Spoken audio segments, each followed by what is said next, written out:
নমস্কার। আমরা তো সবাই ডোরম্যাট ব্যবহার করি দরজার বাইরে। কতদিন বাদে বাদে ওটা পাল্টান একটু চিন্তা করে বলুন তো। দেখবেন অধিকাংশ মানুষ একটা যখন ডোরম্যাট দরজার বাইরে কোনো জায়গায় প্লেস করে 1 বছর পর্যন্ত তাদের খেয়াল থাকে না সেটা চেঞ্জ করা। এর বিনিময়ে কি হয়?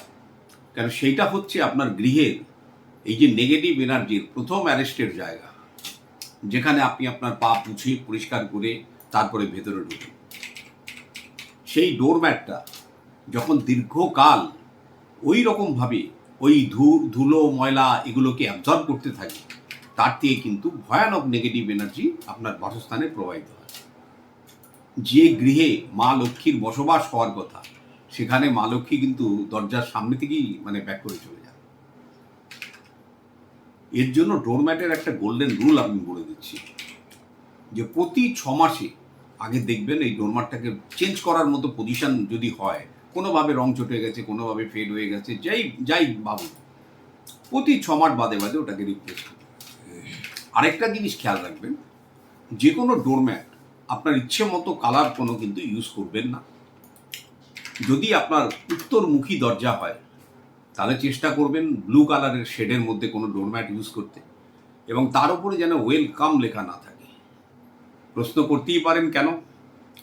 ওয়েলকাম কিন্তু যে কোনো এনার্জিকে ইনভাইট করে, সেটা পজিটিভ হোক আর নেগেটিভ হোক। আপনি তো নিশ্চয়ই চাইবেন না নেগেটিভ এনার্জির ওয়েলকাম। তাই আর ওয়েলকামের ওপর দিয়ে যখন আপনি স্টেপ করে বেরিয়ে যান, তো ওয়েলকাম আপনার পায়ের নিচে থাকাটা একদম স্বাস্থ্যসম্মত নয়। তো গেল এই কথা। পূর্ব দিকে যদি আপনার ফেসিং হয়, তাহলে আপনি অবশ্যই গ্রিন কালারের ডোরম্যাট ইউজ করবেন। যদি দক্ষিণমুখী বাড়ি হয়, তাহলে লাল। আর দক্ষিণ পশ্চিমের মুখী যদি আপনার প্রধান দরজা হয়, তাহলে হলুদ রং। এখানে লাল চলতে পারে, কিন্তু লিস্ট অপশন, কিন্তু হলুদ হচ্ছে সবচেয়ে বেস্ট।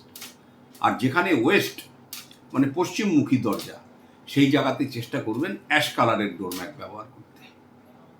আর প্রতি 6 মাস বাদে বাদে ডোরম্যাটটাকে রিপ্লেস করুন। দেখুন না কোনো পজিটিভিটি দেখতে পান কিনা, কমেন্টস করে জানাবেন। নমস্কার।